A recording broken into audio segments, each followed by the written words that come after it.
Welcome to Mohawk Valley Church. I am Pastor Jared, and I am one of the staff pastors here. And you know what? I just want to take a second. I know he already kind of talked about it, but I just want to one more time just acknowledge what you guys have done here. This is amazing. So just one more time, you guys. We are truly blessed as a church to have you guys as a congregation, and just every time there's an opportunity or a need or anything, how you guys always show up, and I can just imagine God just yeah, it's my people there, that's my kids. Speaking of thanks, I want to just reiterate and just thank you for all the veterans. We have a gift for you at the Hub. If you stop by at the Hub, just a little token of our appreciation and our thanks for the service that you have bestowed upon our country. And we thank you, every one of you. So speaking of veterans and the military, I actually want to start off, so today's message is called Threefold, and I'm talking about how as a church and how as Christians even, we are stronger when we're working together and we're working in unity. And when we are separated, we kind of lose something, right? Like, how many of you have ever sat down and enjoyed a good mixing of cake ingredients? Like, just the cake ingredients. You're like, yeah, first I'm going to eat the powder, then maybe the egg. No, the cake is better when it's together, right? And I was thinking of a story. I have a little bit of a fascination with the Navy SEALs. I just think there's something about them. They're incredible. They're amazing. I know there's lots of other special forces and stuff, but they kind of get a lot of the press. And I've fallen for it. I'm like, yeah, okay, I'll read the books, I'll watch the documentary. I think they're so cool. And there's a story that when I was putting this message together, I thought perfectly illustrated what we're talking about. And so there's this famous story of however many years ago in the Navy SEALs, where partway through their training, they break them into boat teams, boat crews. And so they put a group of guys, they break them, all right, you guys here, okay, cool, you're a team, grab a boat. And they get these boats, they're around 200 pounds, and they have to kind of almost do obstacle course race type things with these heavy boats. And sometimes they'll make them do boat presses, they'll do different stuff, gotta run through the sand, gotta go through the cold water, all these different things. I don't know everything they do, but it's hard, I'm pretty sure. So there's a story of where they're going through these different obstacles, and so they get through one, right, and they come in, okay, there's the first one, all right, next, okay, fine, where's the last group? Did they drown? No, okay, there they are, there's the last group. Okay, cool, it'll be interesting to see, because typically what will happen is then the next time, whoever was first, they may drop down a few because, they're tired. They just gave everything they got to win that one, and maybe they drop down now someone else so it kind of moves around. But one year, there was very consistently the same group was coming in first every single time. And what's even more interesting is there was another group that was consistently coming in last every single time. So one of the instructors, he's the one who wrote the book I was reading, and he was like, you guys noticing this? This is kind of unusual. You see what's going on here? What's making the difference between these two boat crews? Why is one just being extraordinary every single time, and another one is really struggling? And so they start watching them through a few of these rounds, and they notice that the team that is winning every single time, what makes them different is they are working together in perfect unity and harmony. No one is thinking about themselves. They're not thinking about how cold the water is, how much their muscles burn, any of these things, right? They're not thinking about their family back at home. They're thinking about their brother, the one on the team that, hey, if I slack off a little bit, my arms are burning. If I let off a little, how easy that would be, right? You ever helping your dad carry something, and you're like, yeah, and no one really notices, but then the guy's like, it's getting really heavy. It's because the one guy kind of slacked off a little bit. They knew if they did that weight would go on their brothers. And so they were like, no, I'm going to give it all for my brothers. It doesn't matter how tired I am. And the other team basically did the opposite. They were there thinking I gotta do better. This is making me look bad. And they're just kind of thinking about themselves. And they were getting tired. And then they got demoralized. And then they were just kind of like, man, when is this going to be over? And so they're like, let's try and experiment. Let's mix it up a little bit. Let's take the lead guy from each team and swap them and see what happens. And so very quickly, we see the team that was winning every single time, as soon as they lost and got replaced with one member who wasn't in unity with them, they began to come in second place. Now, the team was still okay. They were still, 90% capacity. They still, knew what they were doing. But just having one grumbling member who was looking out for himself caused them to drop out of first place. And you know what happened to the loser team, the last team, is that guy came in and he unified them. He said, look, from now on, I don't care about the past. I don't care that you've come in last every single time. From now on, you guys are family, and you're not running this for you. You're running it for the guy next to you. You're running it for the guy in front of you. And they started coming in first because they became unified, every single one. So we see the difference between the 100% coming in first and that 90% coming in second. And that's all it took. They were all together, right? They were all together on the boat crew, but they weren't in unity versus the team that was. And it made such a difference and such an impact there. And something that just kind of, as I'm thinking of like the whole threefold cord and then going through the verse, so Ecclesiastes 4:12 is kind of our main verse today. I'll just read it really quick. It's, and though a man might prevail against one who is alone, two will withstand him. A threefold cord is not easily broken. So I began kind of thinking of like, different kinds of cords. And you got like fishing line, right? Any fishers in the house today? All right. So this is pretty strong, and these can get really strong, especially if you spend enough money and you want to go and get some like giant tuna or something, right? These can get pretty strong. But how many of you have ever heard the story? Oh man, this one time I had this monster, and I was reeling it in, and then the line broke. Oh, you have a picture? No, the line, it got away. It was like 8 feet long. This thing was huge. And you're like, okay, Grandpa, Dad, Uncle, right? Or maybe you're the one who tells those stories, right? We've all heard of the tragedy of the line breaking right before you can just, you caught the Loch Ness Monster and made history, right? Now, if we look at a different kind of, right? Now we have a chain. Now these are powerful. These are strong. Like there's a reason why if you're driving your boat up a hill and your boat comes off the hitch, what stops it from going back down the hill? You got chains. You look at a cruise ship, you got these huge chains, probably as thick as I am, like holding that giant anchor, right, to hold that cruise ship in if they put those anchors down. So these are incredibly powerful, but they have a weakness. It's actually a very famous weakness. Have you guys ever heard the expression, you're only as strong as your weakest link? Exactly. So this chain it's incredibly powerful, but all it takes is one of these links to fail. Because the thing is, if you look at it, they're all working, like they're all together, but they're not completely in unity, right? It's like this guy's doing his job, this guy's doing his job, and if anywhere in here someone doesn't do their job and it breaks, the entire chain is now broke and useless and fails. Now, if we compare that to a three-strand cord, that's a different story. These aren't three separate ropes, each doing their own job. These are three separate ropes working so much in harmony that it's now just one rope.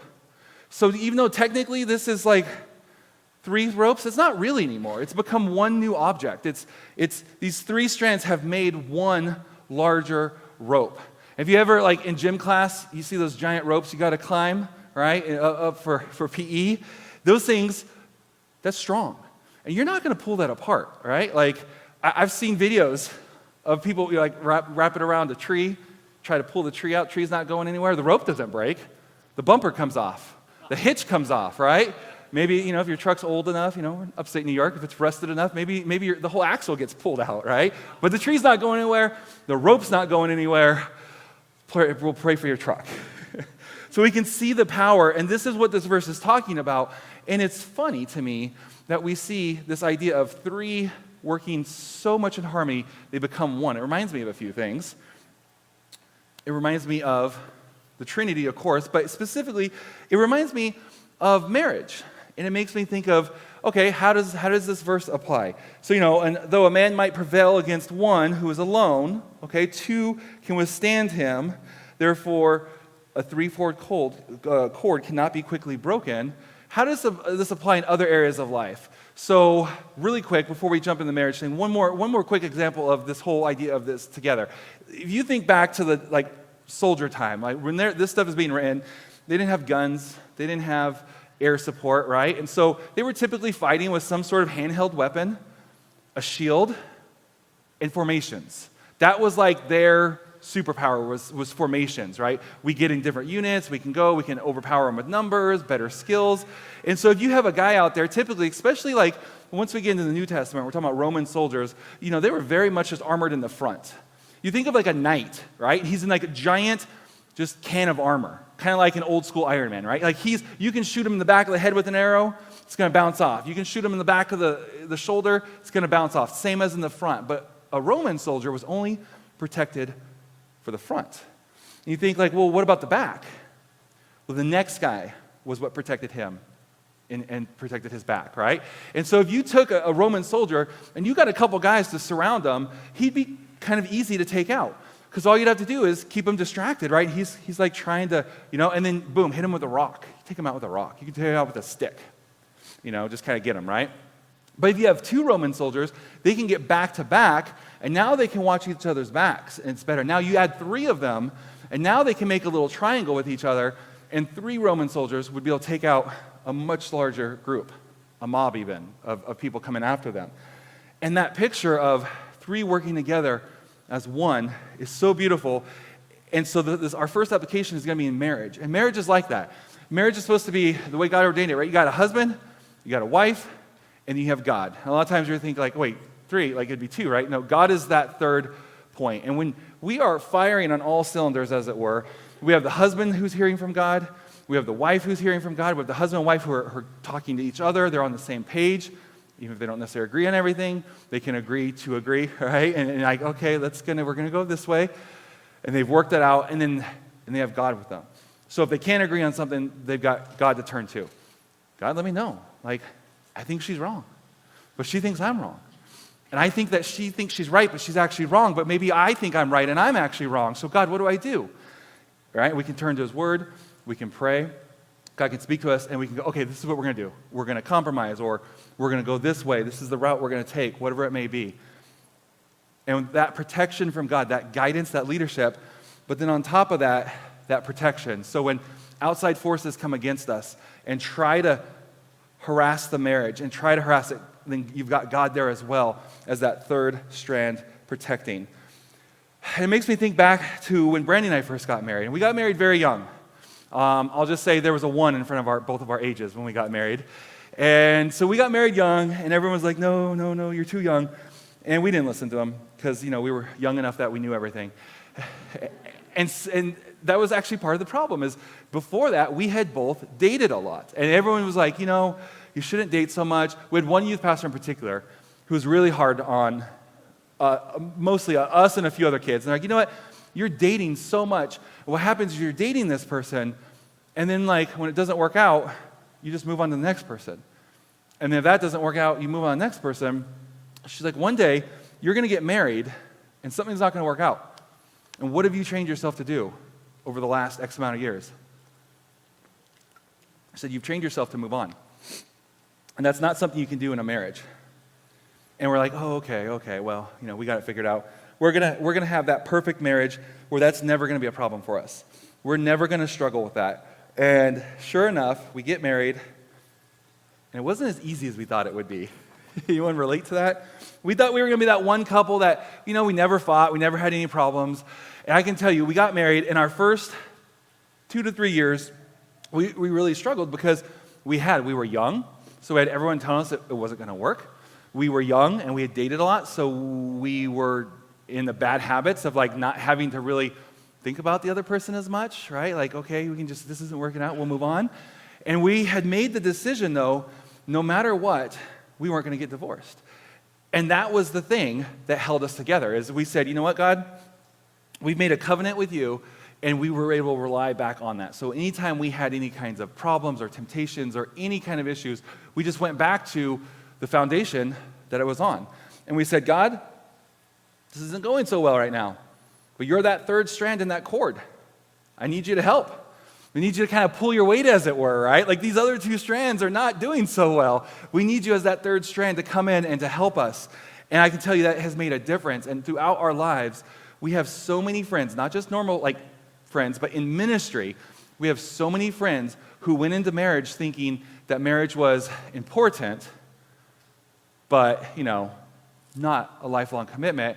And we've seen them one by one when things got hard over the years, fell to the point where we're in a handful of our friends that when the ministry school we went together, there's only a handful of us that are still married to who we got married to. And so it makes me think of that three-strand cord in marriage and how that applies. Another way it applies is friendship. And I'm going to tell you right now, I didn't like studying this one so much. I felt a little convicted on this one. I normally like to have maybe a little bit like in the rearview mirror, right? Of, a while ago I was, and so I'm studying this one, and I feel like God was kind of pointing some stuff out to me and saying like, hey, look, you're undervaluing this thing I have and this thing I've set up called godly friendships. And yeah, you think they're a good idea and you believe in them, but I don't think like when you're thanking me and you're praising me, I don't hear you thanking me and praising me for the friendships in your life. When you're struggling and you're thinking of the blessings in your life, to not let the enemy like tempt you into like go in another direction or anything, and you said, no, I'm gonna remember the promises of God. I'm gonna remember the things God in my life. I don't really hear you talk about friendship. What about that? And I was like, well, what about it, God?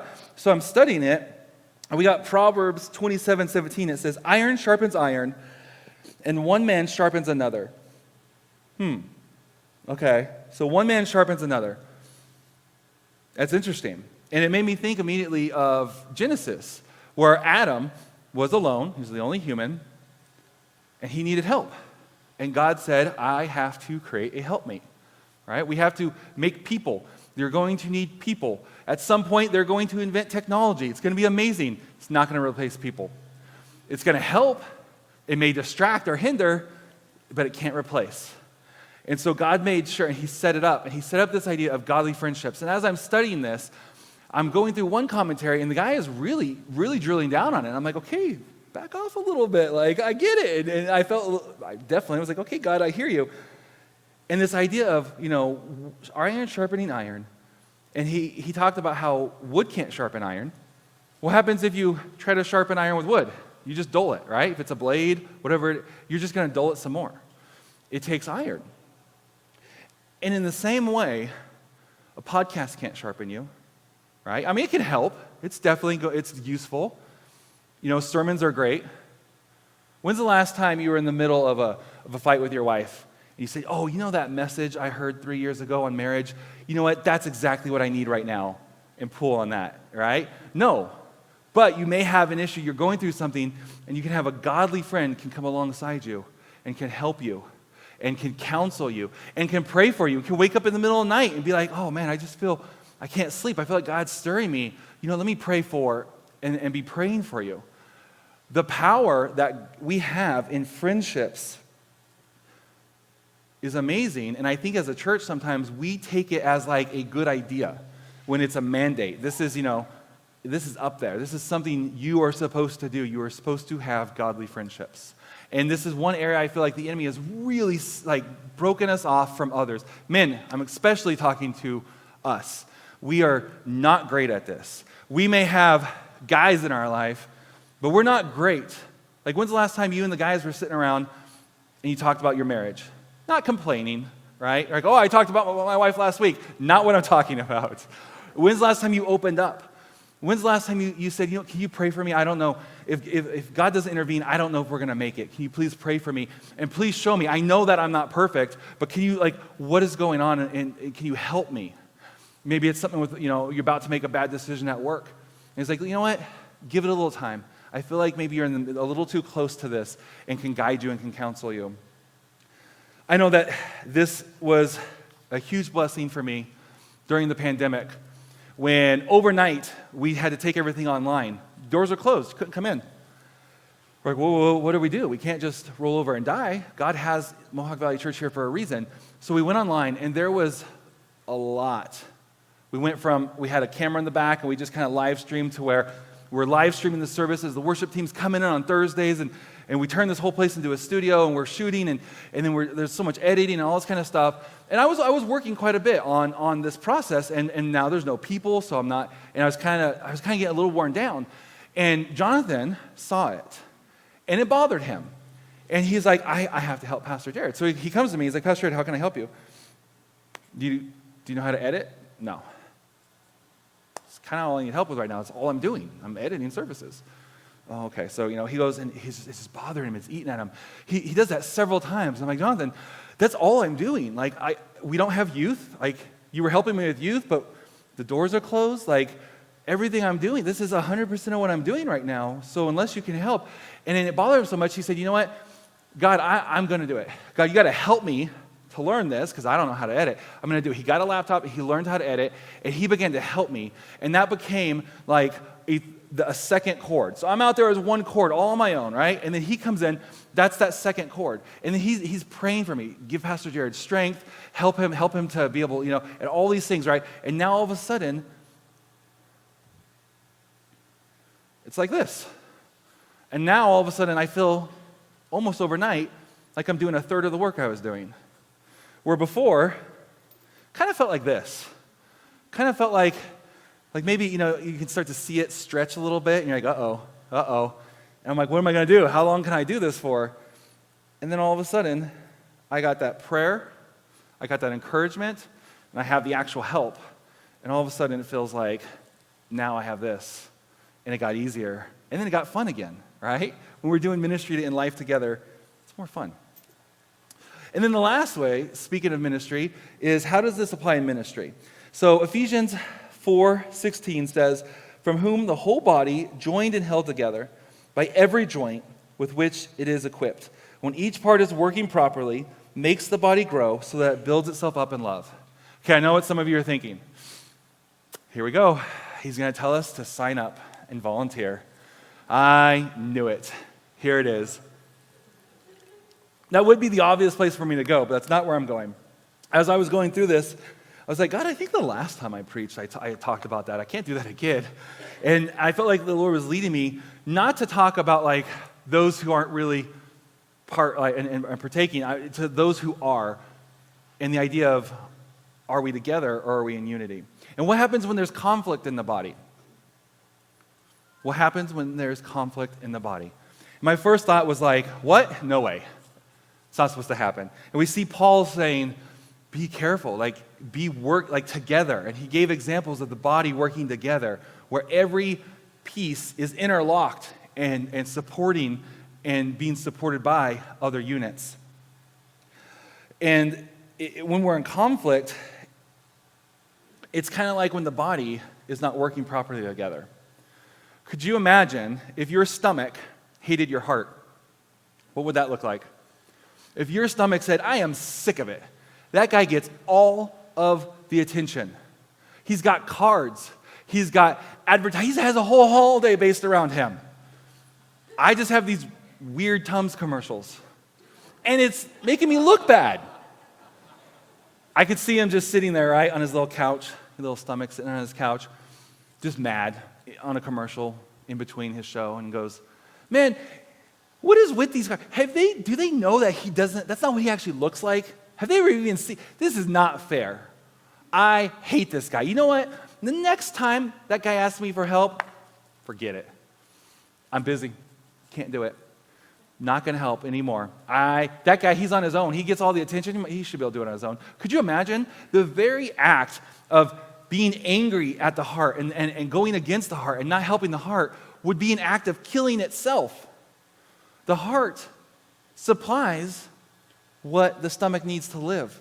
And not only, not to mention the body, but the stomach itself would die without the heart. Like, it wouldn't be able to survive.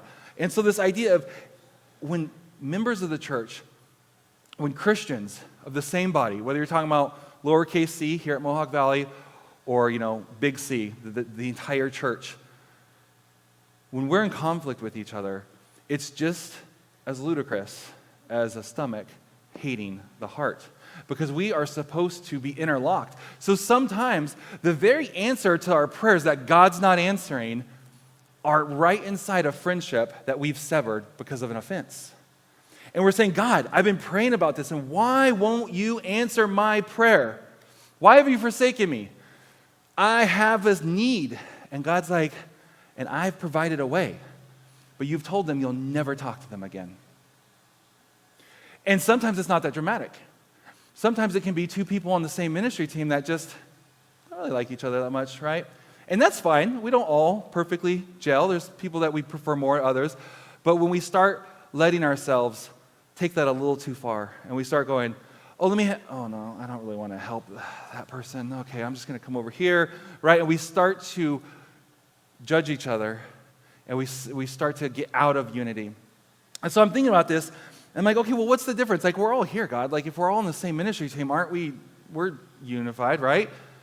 And the picture I had was the difference between scraps, wood scraps. I grew up doing woodworking with my dad. And, we would, at the end of a project, you'd sweep it up. There's sawdust, but there'd also be just scraps of wood. You're cutting things, pieces fall off, and there's these little scraps of wood. And we would, I say we, but typically I think it was me, as my dad was, oh, go sweep up, son. And so I'd be sweeping up, and I'd put it all, get it together, put it in the garbage, and guess what? All those scraps of wood were together. They were all together. Much like you're all together in this room. But that's not the same as being unified. Those scraps of wood aren't really useful for anything at that point. There's no utility to them. We're going to throw them away. They're going to go rot in a landfill. Now, if you take scraps of wood and you put them together, you unify them, you can make something called particle board. And particle board, I don't think we would have had the 80s without particle board, let's be honest. But even now, like most desks, office desks, lots of walls, counters, you go in bathrooms at just about anywhere, everything, like a particle board, we use it all the time. You probably don't go a single day without encountering it. Incredibly useful. So we go from trash, pile of scraps that's going to get thrown away, together to unified. Incredibly helpful. Use it every single day. And I'm like, well, God, okay, I see where you're going with this. God, help me. I want to be like a catalyst for the particle board, not for the scraps. I want to be able to not just be around people, but I want to be unified. So help me, God. Help me not to be someone who is holding everyone else back. And that just the power of the difference between together and unity, right? You would look at a happy family in a car and say they're probably unified, but you wouldn't look at a bunch of inmates in a prison bus and say they're unified even though they're together. There's a difference. There's a stark difference between them. There's a perfect illustration of this with a man named Samson who did not believe that he needed help because he was incredibly strong. He was basically his day's version of Superman. He just couldn't fly. So imagine Superman without the cape, and that's essentially what Samson was. And he was a judge. And so typically the judges would raise up an army and go and deliver the people of Israel, but Samson didn't need an army. He could do it himself. He literally was a one-man army, and because of that, he convinced himself, because I don't need an army, I don't need people, I am an island, I can do everything myself.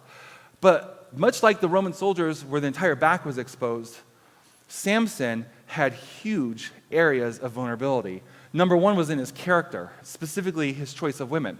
He kept running after Philistine women, when as not just someone from Israel, but as specifically someone who took a Nazirite vow, shouldn't have been chasing Philistine women, right?